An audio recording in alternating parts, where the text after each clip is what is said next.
Hey everyone, it's Trevor with Etrailer. Today we're going to do an install and an overview of the Redarc Tow-Pro Elite on our 2022 Toyota Highlander. Now this is going to be a necessary piece if you're going to be towing a trailer with brakes, because this is the only way you're actually going to be able to make those brakes on your trailer function properly. Now why you would want to go with Redarc is just because they have a nice factory look to them. You can hide them anywhere you want, and you don't have to have a box hanging down from your dash like you would with a traditional brake controller. This brake controller knob is very nice. It has a nice LED so you can see the gain setting very clearly, and as you can tell, whenever you press in, you can see it light up a little bit more. That's just saying that the brakes are turning on in manual mode, and it'll actually start to change colors as you turn the gain up to tell you how hard your brakes actually are. With it being very easy to take in and out of automatic in manual mode, and that factory look that it actually has on the Redarc, it looks really nice, and it's kind of just going to be my top pick for any vehicle that you're wanting to put this on. Now there are a couple extra pieces you may need to make this work, such as if you don't already have a factory 7-plug on your vehicle, or you haven't already installed a 7-plug, you'll need to pick up an ETBC7 here to actually be able to hook this up. And anything you may need, you can find here at Etrailer. Just put your vehicle into the fit guide and we can help you find what you need. Now speaking of that install, it is a little time consuming, but it's overall not too bad. You will have to run some wires from the rear of the vehicle up front, make a few connections. If this sounds like something that might be out of your wheelhouse, you can use our dealer locator tool to actually find a shop near you that would be able to install this for you. We can get into that install of the Redarc Tow-Pro Elite and our ETBC7. Now, beginner installation, we're going to get our plug mounted up to the rear of our vehicle. And this is a good point where you might want to go ahead and verify if you're going to need to get a bracket or not. If you have a factory hitch, you may already have a mounting point for it, or you might already have the wiring itself. But from there, if you're getting this, you will need a 4-pole wiring kit. You can get one here at Etrailer. Just put your vehicle into our fit guide and we'll help you find one out. But then we'll just take these two plugs, plug them in together,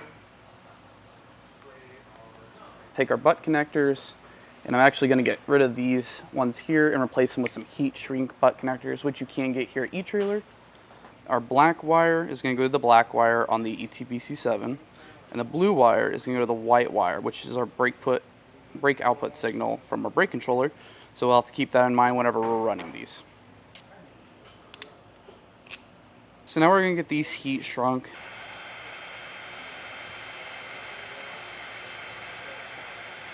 Now we routed our wire up here, bundled it up together, and then the main duplex wire we were using went behind this panel, up behind our spare tire, along this hose,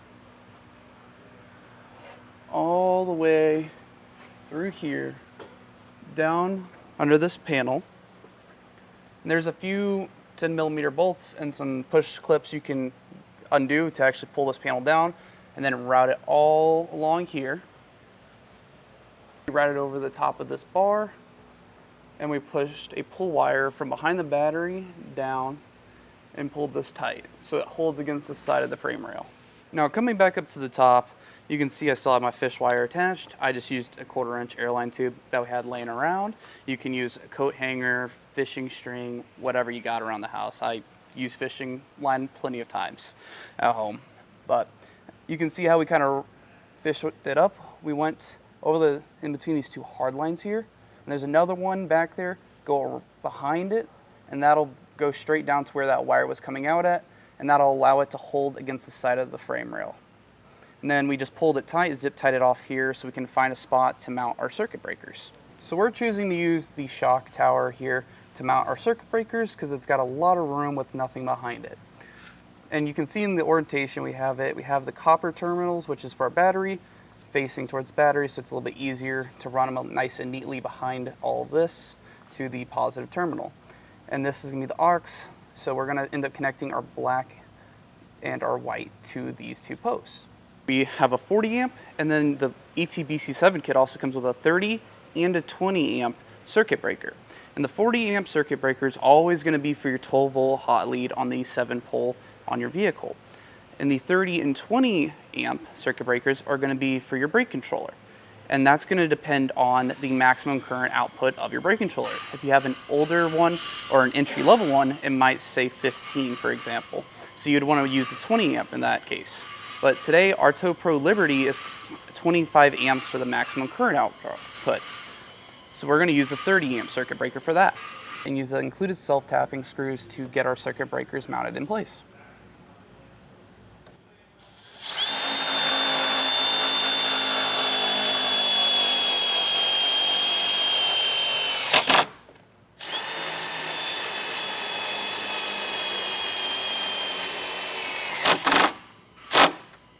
Add a small ring terminal to it, connect it to the silver post, and then we'll take some of the excess, put another ring terminal on and connect it to the copper post, pull it to length here, cut it, and then add a bigger ring terminal onto it so we can connect it to the positive post, but we're not going to do that just yet.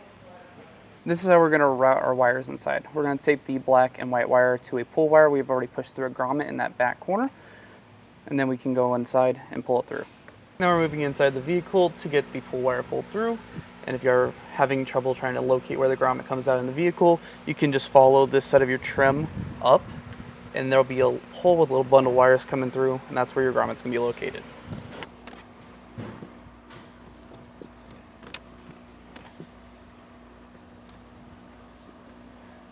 Cut. Now that we have the wires right inside, we're going to go ahead and pop a couple panels off to find a suitable spot for our Redarc brake controller to be mounted today. So we did have to take the panels off from our door up to about the center of our dash here. This is just going to allow us to get some extra working room with getting the module in place. Now this is the easiest spot we found to mount it. It's on top of the ductwork underneath our dash, and keep in mind you will want to find somewhere solid to mount this, and we're just zip tying it to it. Now with the controller in place, we went ahead and took the wire for our switch and routed it up through the dash. We popped this panel off here, and where this wire is coming out of, there's a little knockout piece, and we're going to go ahead and use a factory piece Redarc makes for this Highlander to attach our switch to this panel right here. So I went ahead and I already attached the switch to our mounting point. You can get this here at Etrailer.com if this is something you're interested in. Now to attach this, all we have to do is take this white wire, line it up with our connection on the back of the switch, and plug it in place. And you'll hear it click, and then you can feed your wire back in. And as you get that fed back in, you can line up your knockout panel, and then you'll slide that in place until you feel it kind of click in place. So we're going to take our white and black wires that we ran in earlier, and then we're going to get these connected up to the 4 wires off of our brake controller. So off of our brake controller, we're going to have our ground wire, which is going to be this white wire. We're going to have our power wire, which is the black wire. We're going to have our brake controller output, which is this blue wire. And then we'll have the red wire, which is going to go to the cold side of our stoplight switch. So the black wire that we routed in is going to go to the black wire on our brake controller. And then we're going to take the white wire, and that's going to connect to our blue wire. We'll cut that to length, and then that excess white wire is going to be used to run the ground on our trailer brake controller out the firewall into our battery's ground.